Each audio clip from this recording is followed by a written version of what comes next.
EST calls लेते हैं और डीलिंग रूम की बात करते हैं, ये दोनों करते हैं। तो चलिए बीटीएसटी से शुरुआत कर लेते हैं। गाबा सर बताइए कल के लिए क्या बाय ट्रेड होगा? कल के लिए good morning to you, good evening to you. वो है डालमिया भारत, बढ़िया है, बहुत अच्छा बेस बना है 2-4 दिन से।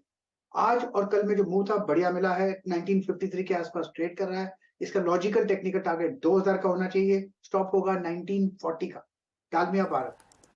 डालमिया भारत में एक इंटरेस्टिंग ट्रेड तेजी की तरफ। रुचित, आपका ट्रेड क्या रहेगा?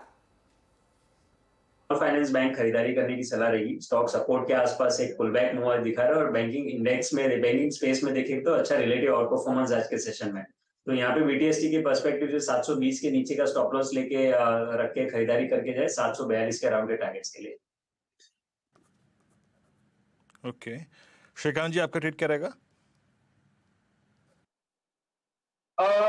वीरेंद्र, मुझे लग रहा है कि यहाँ पे टाटा स्टील एक ऐसा स्टॉक है जिसे हम लॉन्ग करके चल सकते हैं।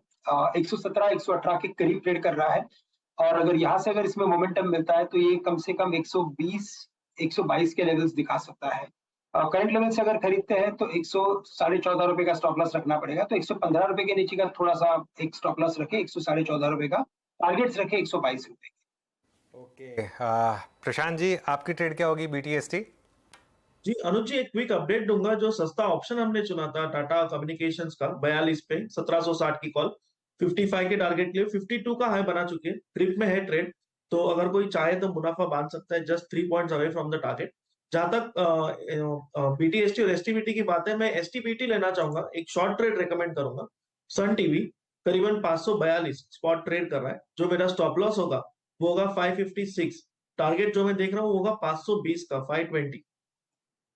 ओके, तो सन टीवी में एक अपॉर्चुनिटी और टाटा कॉम्स का ट्रेड तो चल ही चुका है। अब बहुत तगड़ी तेजी वहां पर भी देखने को मिल रही है। अच्छा, एक स्टॉक जहां पर एक बहुत बड़ा मूव आया और इसकी हम बात लगातार करते आए हैं, पॉलीकैब 5000 के ऊपर निकलता हुआ दिखाई दिया है ये काउंटर। इस समय 5005 5006 के लेवल्स दरअसल आपको फ्यूचर्स में नजर आएंगे। काफी स्ट्रॉन्ग ओपन इंटरेस्ट ट्रेडिशन, करीब 7-7.5% के आसपास का, और प्राइस एक्शन भी है। पंकज, फंडामेंटली कितना कन्विक्शन है स्टॉक में? क्योंकि इस स्टॉक को लेकर अब दिक्कत यही है 5000 का हो चुका है, वैल्यूएशंस के फ्रंट पर अब कुछ लोग कहने लगे हैं थोड़ा सा महंगा है, लेकिन जिस तरह के बिजनेस में है और जिस तरह की डिमांड ये दरअसल केटर कर रहा है उसमें कई मौके हैं। जी बिल्कुल, आई थिंक ये अगर आप पूरा वैल्यू चेन देखें, रियल एस्टेट के सेल्स डेकेडल हाई पे पहुंच चुके हैं, इन्वेंट्री डेकेडल लो पे है, तो उस हिसाब से अगर अगले 1-2 साल में आपकी डिलीवरीज वगैरह पिकअप होंगी तो आपकी जो भी बिल्डिंग मटेरियल के प्रोडक्ट्स हैं इंक्लूडिंग केबल्स, इन सब की डिमांड काफी बेटर रहने की उम्मीद है।